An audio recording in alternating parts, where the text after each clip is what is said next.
Então, é uma aula que a gente vai revisar, então, a parte teórica, mas a gente também vai focar em como colocar isso daí na prática.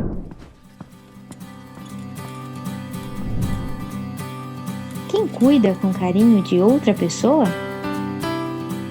Herói Care ajuda a cuidar de você e da sua família. Por que eu foquei num protocolo mental? Porque assim, a gente, consegue revisar um monte de protocolos que existem por aí, eu falo para vocês, vão lá no serviço de vocês e implantem um protocolo. A gente sabe que isso daí não é realidade. Associado a isso, saiu um trabalho recente que avaliou o seguinte, o protocolo, hospitais com protocolos instituídos, instituições que não seguiam protocolos, mas instituições boas, com o mesmo perfil de atendimento, de profissionais. Qual era a diferença? Morria mais, morria menos, eram bem atendidos, não eram? E aí se entendeu e conseguiram enxergar o seguinte, pessoas que seguiam, então, se as pessoas seguiam protocolos institucionais, mas na cabeça delas, na instituição em si não tinha protocolo, mas elas seguiam. E isso daí reduzia a mortalidade igual, tá? Então, não existe grandes diferenças em instituições que têm protocolos bem instituídos, é óbvio que existe, né, em questão de certificação, de qualidade, segurança do paciente, mas se você, por si só, seguir um protocolo dentro da sua cabeça, você vai estar fazendo muito bem ao seu paciente e vai reduzir mortalidade também. Então, eu acho que o foco hoje é a gente entender o que cada um pode fazer no seu dia a dia para melhorar tanto o seu atendimento quanto o foco no paciente, que é o que a gente quer alcançar no nosso dia a dia, né?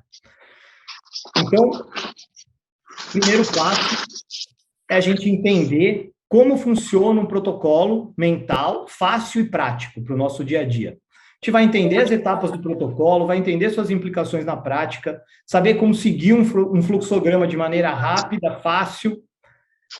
Quem quiser estudar mais, tem 2 bibliografias que eu recomendo, que é a da MIB e do ILAS, né? São as 2 aí que eu já montei essa aula faz um tempo, revisei de novo, óbvio, para apresentar para vocês, mas eles são ótimos e facinho também de entender. Então, o nosso protocolo mental, ele tem 3 fases práticas, tá? Se a gente pensar. Então, quando a gente pensa, o que eu vou fazer? Como é que eu vou fazer? Primeira coisa é pensar em sepse. Então, eu tenho que pensar e falar assim, esse paciente está com sepse ou não está com sepse? O que eu preciso ver? A partir daí que eu pensei em sepse, eu vou falar, poxa, eu vou pensar em diagnóstico. Como é que eu vou diagnosticar isso daqui? Meu paciente tem CIRS, tem disfunção orgânica, ele tem um foco infeccioso provável. Pessoal, quem está com cachorro em casa, desliga o microfone, por favor. O paciente está com foco infeccioso provável, o paciente tem sepse, tem choque séptico, o que vai mudar no meu tratamento em cada uma dessas coisas? E aí o tratamento, que é o pacote de 6 horas, baseado no sepse, definido infecção sem disfunção orgânica, sepse, choque séptico, qual é o foco infeccioso, qual é o antibiótico que eu vou dar, aí eu defino o meu tratamento. Então, primeiro eu penso, para depois dar um diagnóstico, para daí tratar o meu diagnóstico, como a gente faz em tudo e também em sepse. Pessoal, novamente, vamos desligar os microfones, por favor. Está tendo muita coisa aleatória aí. Então, o primeiro é pensar, segundo é diagnosticar, e o terceiro é tratar. É isso que a gente vai focar hoje. Então, vamos organizar dessa forma o nosso raciocínio clínico. E aí vem o protocolo do ILAS. Você abre lá o ILAS, você vê esse monstro aqui, você fala, Jesus, como é que eu vou entender isso daqui? Então, novamente, a gente tem o paciente, o começo é muito simples. Eu vou pensar em sepse e vou tentar ver se aquilo ali é sepse. O paciente tem CIRS, não tem CIRS. Ele está taquicárdico, ele está taquipneico, ele está febril ou está hipotérmico, ele tem leucocitose ou tem leucopenia, tem alguma outra alteração que te mostre ali sinais de CIRS, ou o paciente tem disfunção orgânica. O paciente está hipotenso, está sonolento, está saturando, tá com dispneia, tá com disfunção renal. Jesus, como é que eu vou decorar tudo isso? Calma, calma que é relativamente simples. E aí só vem a grande questão. Vale a pena ou não eu seguir um protocolo? O protocolo ele foi feito para a gente não perder doente. Então, para a gente chegar e reconhecer ou prestar atenção em doentes que têm algum sinal de gravidade que pode ser sepse. Então, poxa, chega um paciente lá, febril, taquipneico, opa, eu já fico esperto. Será que é sepse? Eu tenho que entender, enxergar os sinais e ver se tem alteração e se tem uma infecção provável ou não, né? Então, a gente tem que associar isso com um foco infeccioso suspeito ou confirmado. Então, aí a gente começa a ver as disfunções. A primeira que eu tenho que enxergar é o seguinte: eu tenho, então, sinais de CIRS, e aí eu tenho um monte de disfunção. Como é que funciona? Poxa, eu posso tentar organizar de uma forma que eu não esqueça. Então, eu vou organizar de uma forma que fique lógica na minha cabeça. Primeira coisa que eu penso é: o paciente tem disfunção cardiovascular, e aí, poxa, disfunção cardiovascular do coração. Não. Quando a gente fala a gente está cansado de falar, poxa, o paciente está inflamado, está vasodilatado. Então, a principal alteração que me vem na cabeça neste momento é a vasodilatação em si. E como é que eu vejo isso? Eu vejo por uma frequência cardíaca aumentada e por um paciente hipotenso. Quer ver como é fácil enxergar isso daí? Chega um paciente hipovolêmico porque ele teve um politrauma e sangrou demais. Perdeu muito sangue. Como é que ele chega para vocês? Taquicárdico, hipotenso. Poxa, mas o meu paciente não perdeu sangue. Mais ou menos. Por quê? Os vasos periféricos, eles estão fechados. São 60% dos vasos do nosso corpo e eles estão, na grande maioria do tempo, praticamente fechados. Só que num quadro infeccioso, grave, inflamatório, esses vasos vão dilatar. E aí é como se ele perdesse volume. E a hora que ele perde volume, ele fica hipotenso, porque não tem volume suficiente para o coração bombear. Então, por isso que é também uma disfunção cardiovascular. O coração, ele está bom, só que o débito cardíaco está diminuído. Por quê? Porque o débito cardíaco é a frequência cardíaca vezes o volume sistólico. Então, eu preciso ter líquido. Se esse líquido abaixa, o que acontece com a frequência cardíaca? Sobe, para tentar o quê? Manter um débito cardíaco adequado. Por isso que a hora que você cede o paciente, intuba, você bloqueia essa resposta do débito cardíaco e aí que o cara, às vezes, faz uma hipotensão severa na sua frente. Não é só da droga para intubação. Então, nesse caso aqui, em resumo, a parte cardiovascular eu tenho vasodilatação. É assim que eu quero ver. Então, eu vou avaliar o coração como? Vasodilator. Se vasodilator, ele vai ficar hipovolêmico, vai faltar volume, ele vai ficar hipotenso e taquicárdico. Primeiro ponto, então, que eu avaliei é vasodilatação, entre aspas, né? A parte cardiovascular, mas eu estou vendo vasodilatação, que é da disfunção orgânica. Eu já peguei duas ali e já entendi o que está acontecendo. Qual é a próxima? A parte neurológica. O que acontece com a parte neurológica? Se está vasodilatado, está faltando sangue, está faltando oxigênio no cérebro. Se falta oxigênio no cérebro, o paciente fica confuso, rebaixado, mas ele pode apresentar uma flutuação do nível de consciência. No caso, delírio. A gente não precisa usar ferramentas para avaliar delírio específico nesse caso, porque eu não vou dar quetiapina, eu não vou tratar o delírio dele, eu vou tratar o quadro infeccioso. Então, o que eu preciso é identificar a alteração do nível de consciência. Então, nós já temos dois: cardiovascular, que veio a hipotensão e a taquicardia, e a parte neurológica, que veio sonolência, confusão, agitação, coma, qualquer alteração neurológica em si. Aí vem a terceira, a parte pulmonar. Como é que eu avalio, então? Poxa, aí é fácil, né? O paciente chega taquipneico, com dispneia, não consegue falar, fala entrecortada, aí tem todas as características que a gente cansou de ver no COVID, então ficou muito mais fácil, né? E com queda de saturação. Então, assim, a parte cardiovascular em si, ela ficou muito mais fácil, né? Então, Se eu tenho o paciente tá na parte pulmonar, matou então. Então agora, qual seria a quarta disfunção? Aí já começa a ter complicações. Se o paciente está hipovolêmico, não está bombeando sangue adequadamente, o sangue não chega no rim. Ele faz disfunção renal e aí é pré-renal. Então está faltando o quê? Volume. De novo, nós estamos lá no cardiovascular. O que a gente precisa é de volume. Como é que isso daí se manifesta? Diminuição do débito urinário e aumento das escórias renais. São as mais comuns. Tem outras coisas que eu não vou ficar citando aqui, mas, por exemplo, se for uma infecção abdominal, com um aumento da pressão intraabdominal também pode comprometer o rim, mas isso daí eu acho que não é o momento agora. Tá? Eu acho que a gente tem que focar em pré-renal, que é o que a gente está querendo enxergar nesse momento. O paciente vasodilatou, fez hipovolemia, está faltando sangue e oxigênio em tudo. E aí vem outras coisas que a gente geralmente não presta atenção, que é isso, entre elas as coagulopatias e as alterações hepáticas. Então, assim, muitas vezes a gente nem pede função hepática para todo mundo, a gente não pede TAP, TPA para todo mundo de rotina, mas em quadros principalmente muito graves é uma coisa muito importante de se fazer, tá? Então, existe sim uma dificuldade de coagulação, apesar de ter também um aumento de coagulação e microvasculatura, blá, blá, blá, a mesma história de sempre lá do Covid, mas não é bem assim aqui.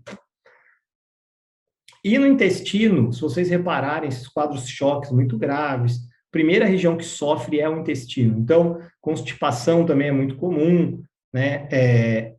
Alteração de toda a motilidade gastrointestinal, com risco de aumento de infecções. Então, alimentar esse doente, na hora que você controlou relativamente o choque, por sonda nasointeral é muito importante. E aí pode começar uma infusão bem baixa, o importante é estar passando alguma coisa ali. Infusão baixa, quando eu digo, é em torno de 20, 25 ml hora de uma dietinha enteral, tá? Pode ser contínua mesmo, não precisa parar. Começou a vomitar, pausa, deixa aberta, vê quanto reflui, não está refluindo muito, 300 ml lá em 12 horas, que é nada, fecha, espera um pouco, vê se não fizer distensão abdominal, volta à dieta. Tá? Então, assim, a gente já viu praticamente tudo, a gente entendeu que a gente vai prestar atenção em CIRS e a gente entendeu o que a gente precisa olhar na disfunção orgânica. Eu preciso olhar a parte cardiovascular, neurológica, pulmonar, renal, gastrointestinal, mas... Cadê o Enter? Tá faltando o nosso amigo lactato. Então, tá lá no tratamento para coletar lactato de todo mundo. Mas por quê? Aí, para eu entender, eu preciso entender como se forma o lactato. Toda vez que o nosso organismo sofre hipóxia e não tem oxigênio, ele faz o que é chamado de glicólise anaeróbia. Então, ele produz energia na forma de lactato e não mais ATP, não vai mais para o ciclo de Krebs produzir ATP, e esse lactato fica circulante. Então, o lactato nada mais é do que um sinal de que o organismo está em hipóxia tecidual. E isso reflete no choque. Então, é importante eu entender o que é choque. Choque é uma hipooxigenação das células, todas as células. Então, células dos nossos órgãos, intestinos, tecidos, está faltando oxigênio, eles não estão produzindo ATP, então eles estão produzindo lactato. Significa que nós estamos num quadro de choque, tá? Então, o choque, ele não é hipotensão. Ah, o paciente está em potência, ele está em choque. Não. O choque é hipooxigenação tecidual, refletida por um aumento de lactato e hipotensão, também associado muitas vezes, óbvio. Tá? Então, é um estado em que a circulação é incapaz de fornecer oxigênio suficiente para atender às demandas dos tecidos. Certo? Isso é bem importante. Então, só para entender um pouquinho, dá para a gente ver ali que, a partir do momento que você tem um lactato alto e você consegue tratar adequadamente esse doente, e o lactato cai, não necessariamente para níveis normais, mas pelo menos 10% de clearance, você reduz mortalidade. Está ali a diferença entre sobreviventes, quem respondeu ao lactato e teve uma queda do valor do lactato, e os não sobreviventes foram aqueles que não responderam a todo o tratamento que a gente fez inicial. Em resumo, então, choque é igual a hipoperfusão tecidual, refletida pela hipotensão que a gente vê, né? Se a gente imagina que tem hipotensão, é porque tem hipoperfusão tecidual. Então, quais são os marcadores que eu consigo olhar e ver se o cara está perfundindo bem ou não está perfundindo bem?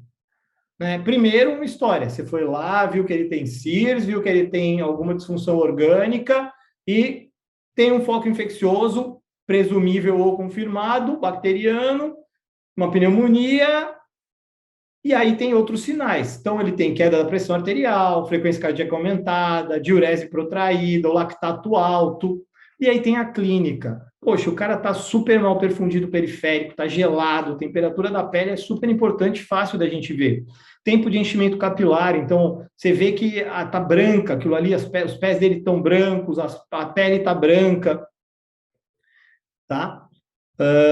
E aí tem um que é muito interessante. O importante, pensando em melhoria, para pensar em melhora clínica, é a gente entender a tendência, tá? Então, estava ali todo fechado a periferia, estava mal perfundida, você fez a hidratação, começou uma norinha, continuou hidratando, melhorou todo o enchimento capilar, agora está mais quente, então esse cara está respondendo, que é uma coisa muito boa. E aí, só de curiosidade, em casos muito, muito graves, vocês vão ver o que é o Mottling, tá? O Mottling, ele já virou um score, então ele é um livedo da região do joelho, e o tamanho que ele delimita ali, chegando mais próximo do joelho só, ou ampliando e chegando lá em cima na coxa, ele reflete maior gravidade, tá? E principalmente em casos refratários de tratamento. Coloquei esse daqui só por curiosidade mesmo. Então, vamos lá, vamos começar, então, a entender como é que a gente vai fazer isso daí na prática, tá certo? Na prática, eu tenho um paciente idoso, olha, isso daqui vocês veem todo dia, tá? Um idoso com história de rebaixamento de nível de consciência há alguns dias, sem ainda um motivo aparente, os familiares deram comida, água, e mesmo um paciente sonolento nos últimos 3 dias, eles ficaram tentando alimentar, ele não comia direito e ainda tossia sempre ao tentar se alimentar. Quantas vezes a gente não vê isso daí, né? Impressionante. E a família continua dando comida, apesar de a gente falar uma vez, na segunda ele aparece lá de novo, internado com a mesma coisa. Mas, enfim.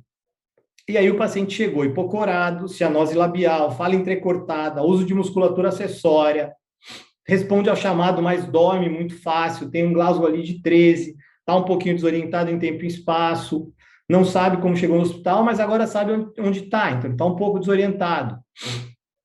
Tem uma ausculta com um pouquinho de ronco, uma frequência respiratória já mais aumentada, uma saturação começando a cair, uma pressão já lá embaixo, uma frequência cardíaca aumentada, uma extremidade ainda com uma boa perfusão e sem febre. Idoso, né? Idoso é difícil, às vezes não faz febre mesmo. Aí chegou lá, fizeram uma tomo de crânio, fizeram pensando em AVC, pensando naquela história toda de sempre, e fizeram uma angio-TC de tórax. Não sei nem para que angio-TC, mas fizeram. Esse caso é real, tá? E aí, na tomo de crânio não veio nada, e na tomo de tórax veio um infiltrado com condensação na base esquerda. Né? Quando a gente ouviu os roncos, a gente viu que estava lá, que tinha ronco. Então, o nosso paciente está como? Ele está rebaixado, ele está saturando ali moderado, mas já taquicárdico, está hipotenso, está taquicárdico, mas não tem febre. Então, assim, se eu olhar, ele tem hipotensão. Opa, ele está com vasodilatado, ele está hipovolêmico. E ele tem uma frequência cardíaca aumentada, ele está sonolento. E aí, qual é a diferença de CIRS e disfunção orgânica? E aí que entra o QuickSOFA. O QuickSOFA, ele foi feito para a gente, era a princípio para ele ser usado como método diagnóstico, mas ele é muito específico, então só pegava os doentes muito graves. Só que hoje em dia ele pode ser usado como uma pulga atrás da orelha. Então, se você entender que o paciente tem desconforto respiratório, com uma frequência respiratória maior que 22, tem alteração do nível de consciência e tem hipotensão, isso é grave, tá? Então, ele tem alteração já grave com um alto risco, um risco muito maior do que alguém que faz só uma disfunçãozinha renal leve, mas quer endurir um pouco. Então, se você tiver disfunções orgânicas relacionadas à frequência respiratória, alteração do nível de consciência e hipotensão, é grave. Então, sempre bote o Quicksofa como aquela pulga atrás da sua orelha. Ah, não, esse paciente está grave, ele não está bem, ele vai para a sala de emergência. Tá? Então, pensamos, vimos que era grave, e agora nós vamos fazer um diagnóstico, para daí a gente começar o tratamento. Então, qual é o diagnóstico do meu paciente? Ele está com uma infecção sem disfunção, ele está taquicárdico, ele está hipotenso, ele tem uma provável pneumonia aspirativa, né? Qual é o diagnóstico dele? Ele tem uma infecção sem disfunção? Não, né? Podia ser, de repente, uma amidalite, alguma coisa, isso daí é infecção sem disfunção. Você vai tratar, vai dar amoxicilina clavulanato, vai mandar o cara para casa. Na sepse, então, o que mudou? A classificação antiga tinha sepse e sepse grave. Agora, a sepse, ela não existe mais. A sepse, agora, é a infecção sem disfunção orgânica, tá? Então, esse paciente não tem isso. Ele tem uns sinais de CIRS, mas ele está bem mais grave. Ele tem o Quicksofa alterado, tá? Ele tem sepse ou choque séptico. A antiga sepse grave agora chama sepse. Então, o que é sepse? É a infecção com uma disfunção orgânica, independente de ter sinais de CIRS ou não. A CIRS dançou, já era. Então, o que importa agora é disfunção orgânica. Ele tem disfunção orgânica? Tem. Ele está hipotenso, ele está rebaixado, ele tem pelo menos 2 ali do Quicksofa batendo na nossa orelha. Ele está com ataque pineico, ele está com os 3, é um paciente muito grave. Tá, mas ele está hipotenso, ele tem choque séptico? Não sabemos. Tá? Por que eu coloquei essa hipotensão, eu coloquei esse caso, exatamente para chegar neste ponto. Então, para eu saber se ele tem choque séptico ou não, eu preciso iniciar o meu tratamento. Então, a princípio, eu vou começar a tratar como choque séptico, sim. Mas eu só vou saber se é choque séptico ou sepse depois de fazer o bolus inicial de volume. Né? Aqueles 30 ml por quilo de peso real do paciente, quanto ele pesa, se ele pesa 90, é 30 por 90, vai ser, é aí que vai definir. Fez os 30 ml, respondeu, não está mais hipotenso, era sepse. Fez os 30 ml, ele continua hipotenso e ele tem o lactato alterado. Ele está com choque séptico. Então, a gente precisa entender que, às vezes, o paciente pode responder parcialmente ali a sua hidratação inicial, mas ele tem um lactato muito estourado. Então, é um paciente que eu também vou ficar de olho, tá? Então, neste momento, agora a gente fala em infecção sem disfunção orgânica, sepse e choque séptico. E aí vem o tratamento. Como é que eu trato, então? Hoje em dia, não tem mais aquela coisa, faça isso na primeira hora, faça isso na terceira hora, faça isso na sexta hora, né? Não. Agora é um pacote de 1 hora, entre aspas. Por que 1 hora?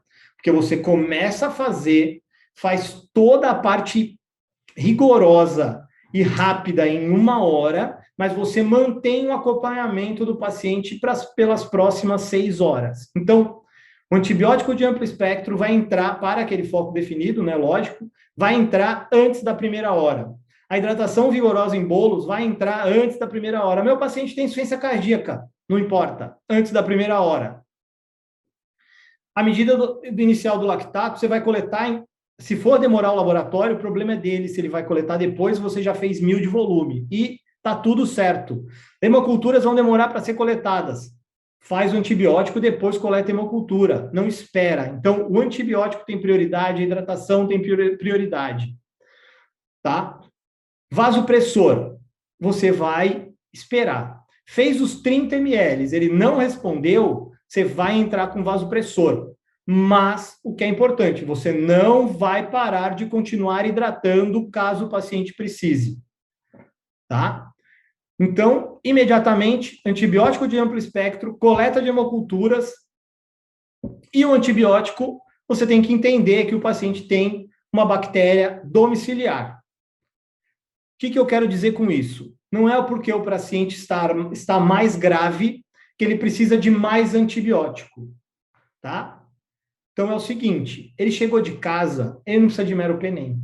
Ele precisa entender qual é o foco. É uma pneumonia aspirativa, vai dar um Nazim, tá tudo certo. Ele não teve internação recente, não tomou antibiótico prévio, enfim, vai tomar um Nazim. Não é porque ele está mais grave que ele precisa tomar Tazocin de cara. Não.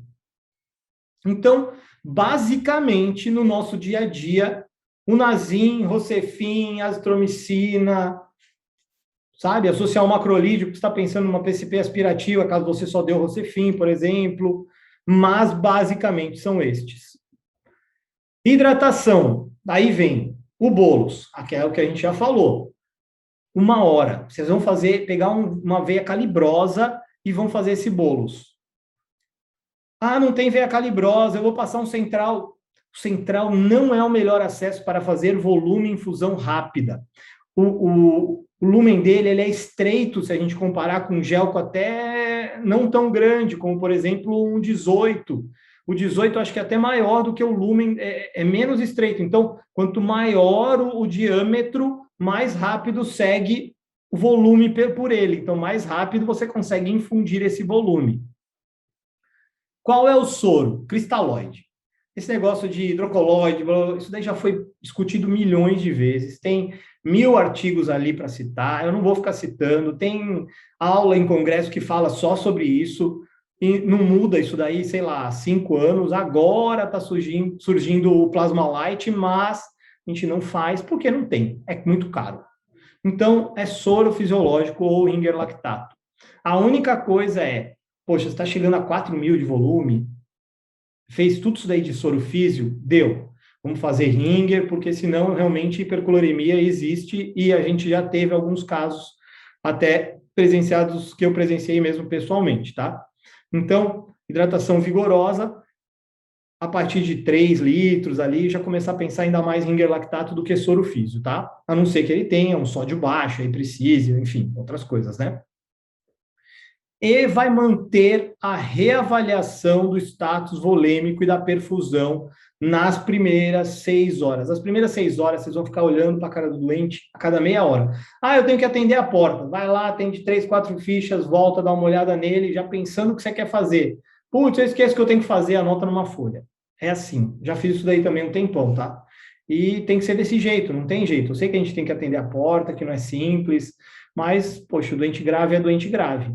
E também não dá para ficar só em cima desse doente. Ele não adianta, não vai ter grandes benefícios. Você vai fazer o início, você vai fazer aqueles bolos inicial, vai começar a nora ou não, vai pegar um central ou não, e aí não adianta você ficar ali brotando do lado dele, porque também não vai mudar muita coisa.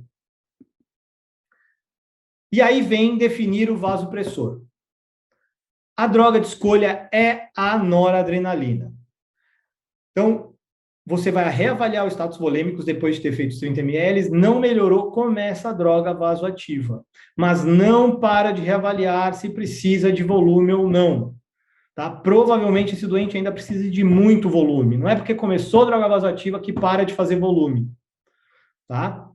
Ah, mas ele vai ficar congesto. Faz uma furo depois e está tudo certo.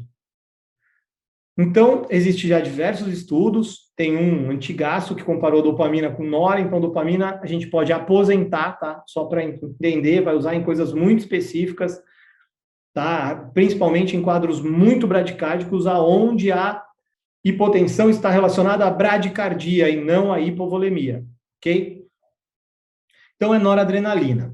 Aumenta a resistência vascular periférica, tá? E tem alguns efeitos colaterais por vasoconstrição, mas bem menos do que a vasopressina. Então, a vasopressina, ela faz isquemia sim. Isquemia cerebral, isquemia de membros. Então, não é para a gente usar de rotina.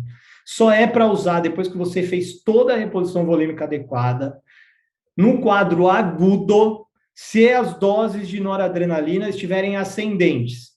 O ILAS fala subindo acima de 0,6. Eu utilizo acima de 0,1. Então, Você está com um choque agudo na sua cara, que você já fez toda a reposição volêmica adequada, você já começou a noradrenalina já está lá acima de 1 desculpa, é 1 micrograma. Aí você pode começar a pensar, e ainda você vai pensar 100 vezes, 200 vezes, 1000 vezes antes de usar. Então, realmente não é para usar de rotina. Dobutamina, tá. Dobutamina vem no final de tudo, por isso que eu coloquei ela no final também. Então, é o seguinte, você pegou o seu doente chocado, você fez a reposição volêmica adequada, você começou a sua droga vasoativa, e você está entendendo que o problema agora é no coração, é na bomba. Então, assim, você precisa melhorar o débito cardíaco do seu doente. Como é que eu vou avaliar isso? Poxa, eu já fiz toda a reposição volêmica, o paciente está bradicárdico, o paciente continua com sinais de perfusão tecidual, aí ok. Então, você colocou a dobutamina, começou a melhorar a frequência cardíaca, começou a melhorar a perfusão, começou a fazer xixi, você está certo. O paciente está muito taquicárdico, o coração dele está funcionando. Ele está na fase aguda do choque, ele tem que ter taquicardia mesmo. O coração que responde bem faz taquicardia. Então, ele não tem disfunção miocárdica a ponto de precisar de dobutamina, mesmo mal perfundido. Tá? E aí tem as outras coisas. Corticoide. Olha, fez tudo aquilo lá, pensou se era disfunção cardiovascular ou não, começou a compensar relativamente o doente, mas ele ainda fica com aquela hipotensão que você não sabe direito por que está acontecendo. Talvez ele tenha uma insuficiência adrenal relativa. A dose é 200 miligramas por dia. O ideal é que corresse lento em 24 horas, como o nosso organismo produz, mas não tem como fazer isso na prática. Então, na prática, a gente coloca 50 miligramas a cada 6 horas. 3 dias, 5 dias, chutando muito, muito alto, 7 dias. Não adianta manter isso daí ad eterno, tá? A não ser que realmente o paciente tenha uma insuficiência adrenal relativa, você entendeu o que é isso, aí você vai fazer desmame gradual. Mas se não, não. Porque muitas vezes ele faz essa insuficiência adrenal, reverte rapidinho e você só precisou dar uma ajuda no quadro inicial. Bicarbonato. Não adianta fazer bicarbonato para um cara que está acidótico, e não é uma acidose metabólica pura, é uma acidose muitas vezes respiratória também. Então, se o paciente está acidótico com um bicarbonato muito, muito baixo, aí você pode pensar, porque geralmente quando você corrige o quadro de choque, ele corrige toda a parte tecidual, hipoperfusão e tudo, e o lactato normaliza. Então, se você fizer muito bicarbonato neste momento, você vai causar uma alcalose num segundo momento. Então, também não é adequado. Então, também tem que pensar bem. Bom, pessoal, então, assim, olha, basicamente é isso.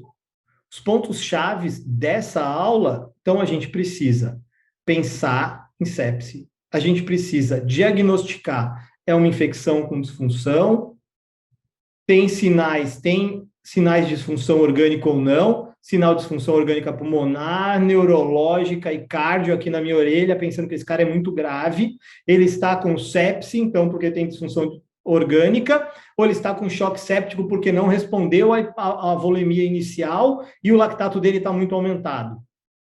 E aí, tratar. Tempo de ação faz diferença, sim. Antibiótico na primeira hora, volume na primeira hora, continua acompanhando por pelo menos, no mínimo, 6 horas. Por que 6 horas, tá? Porque alguns trabalhos mostraram que se você fizer tudo adequado, o paciente continua ruim após 6 horas, muitas vezes não tem mais o que reverter.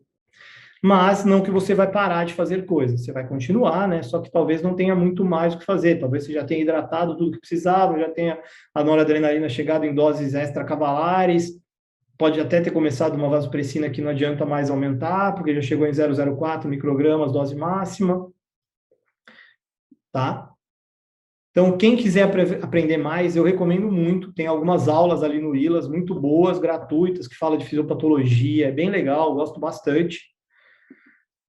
E é isso aí. O que eu espero hoje aí de vocês é que vocês não saiam daqui assim, mas sim que vocês saiam daqui assim e aproveitem bastante e consigam implementar isso daí no dia a dia de vocês.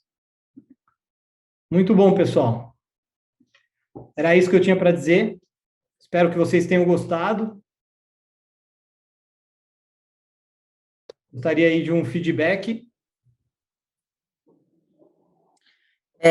Assim, Fernando, eu queria te agradecer, primeiramente, né, de ter aceitado aí o convite, ter disponibilizado aí tua noite para dividir um pouco mais de conhecimento com a gente. Acho que esse tema é super importante, acho que é isso mesmo, pensar em sepsis é uma coisa que eu vejo ali no PA, que quando vem, às vezes, um paciente muito escancarado, né, que já tá o cara hipotenso, taquicárdico, rebaixado, né, a gente acaba com febre, né, tu acaba pensando.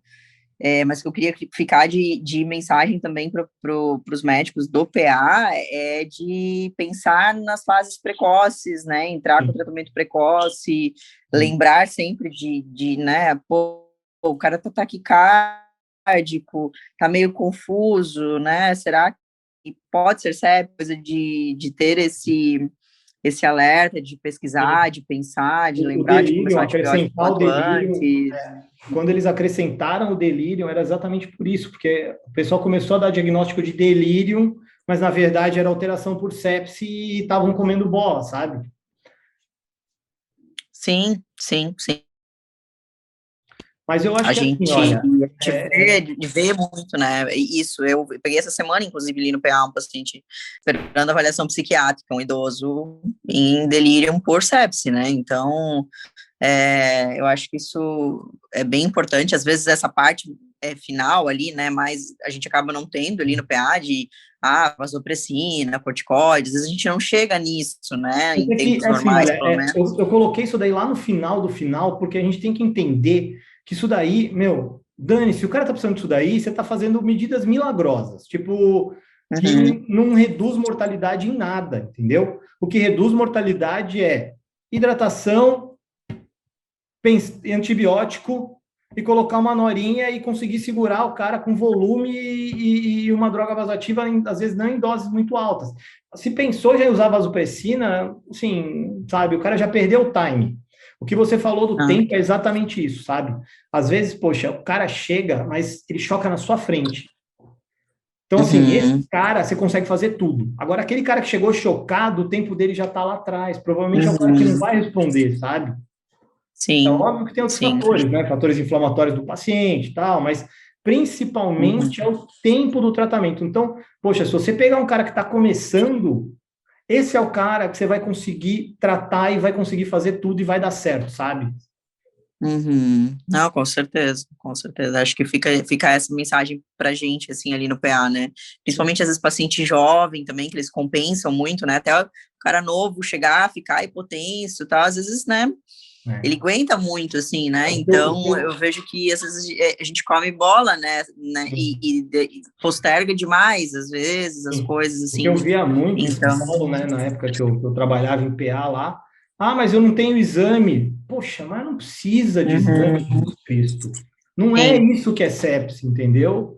Tá, o exame, meu, sim, o sim. lactato não vai mudar seu tratamento. O lactato serve só para você ver, pô, tá dando certo ou não tá dando certo, e confirmar a sua hipótese diagnóstica. Mas a sua hipótese diagnóstica, ela vem do doente. História, Sim. anamnese, exame clínico. Acabou, entendeu? Aqueles sinais vitais básicos Uhum. ali.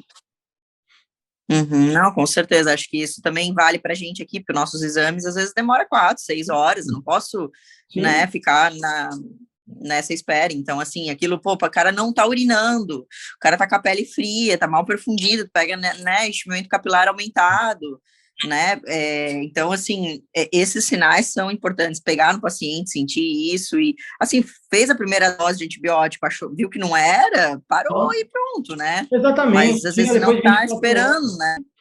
Tira depois, tá tudo certo, meu. O importante é não comer Uhum. bola quando for. Sim, sim, com certeza. Não sei se alguém mais aí do pessoal do PA quer falar mais alguma coisa aí, galera, tem mais alguma outra colocação aí?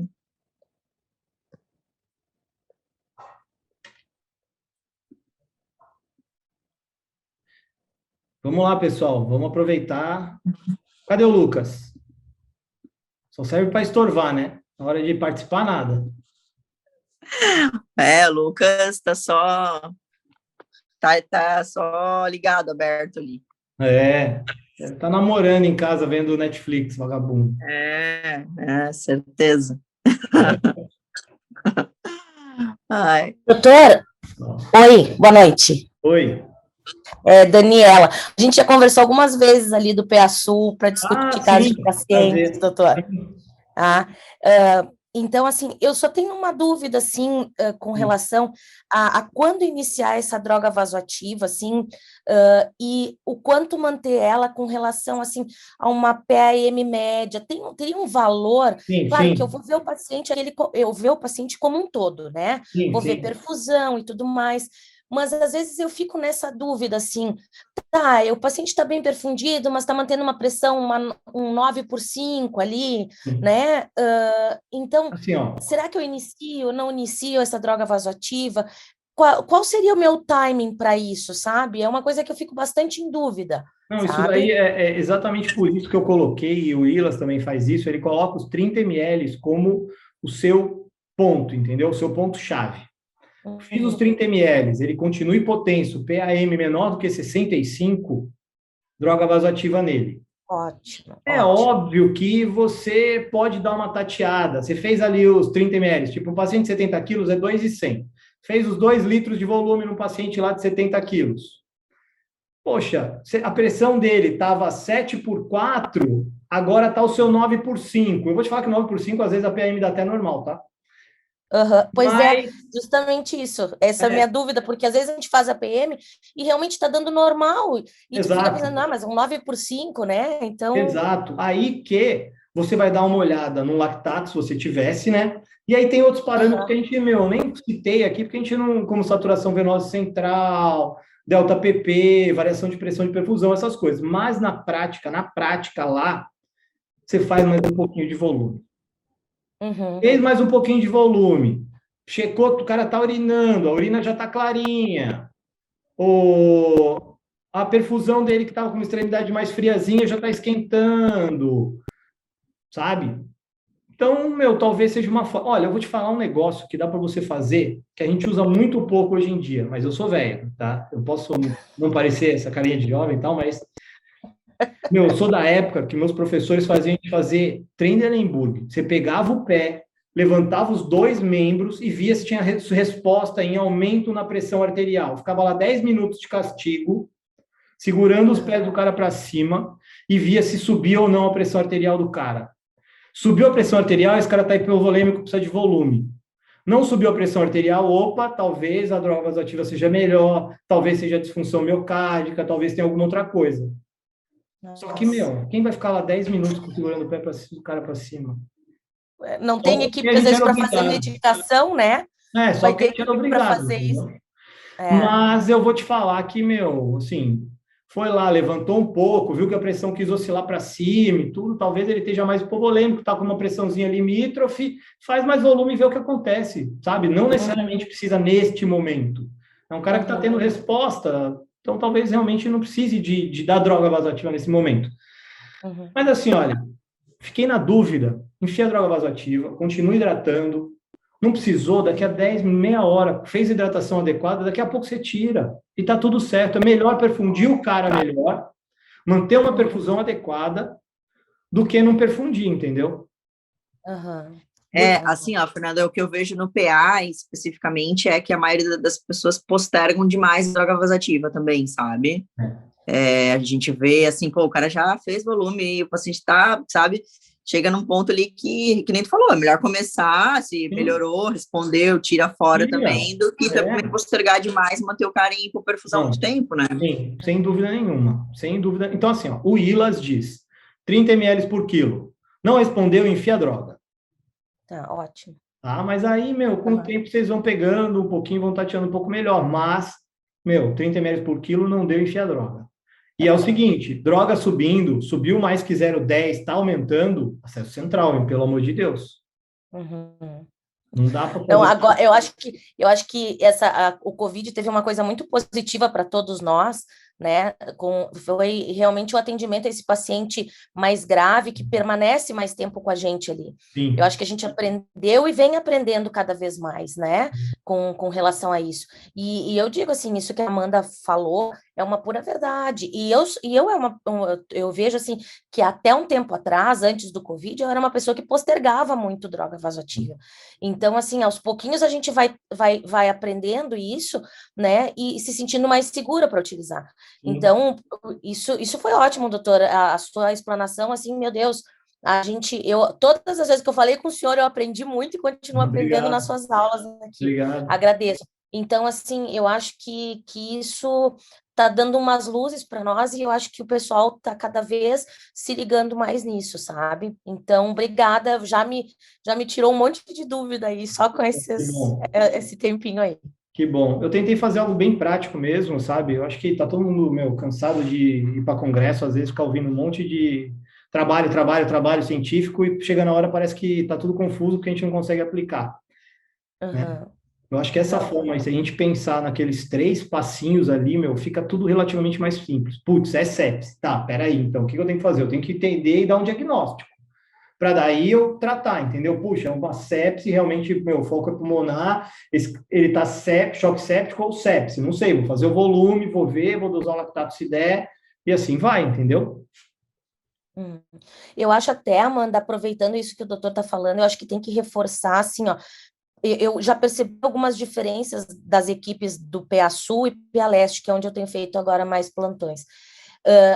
A questão dos dados vitais e aquelas informações ali, que são frequência respiratória, por exemplo, no PA Sul a gente não fica sabendo de frequência respiratória do paciente. E eu insisto nisso com as equipes, principalmente no paciente com quadro respiratório, e para a gente poder ter esse parâmetro aí para poder dizer, é um choque séptico, né? Eu sabia que então, o Covid também trouxe uma coisa muito boa, assim, a questão de frequência respiratória, porque hoje em dia a gente entende sinais de desconforto respiratório que antes as pessoas não entendiam.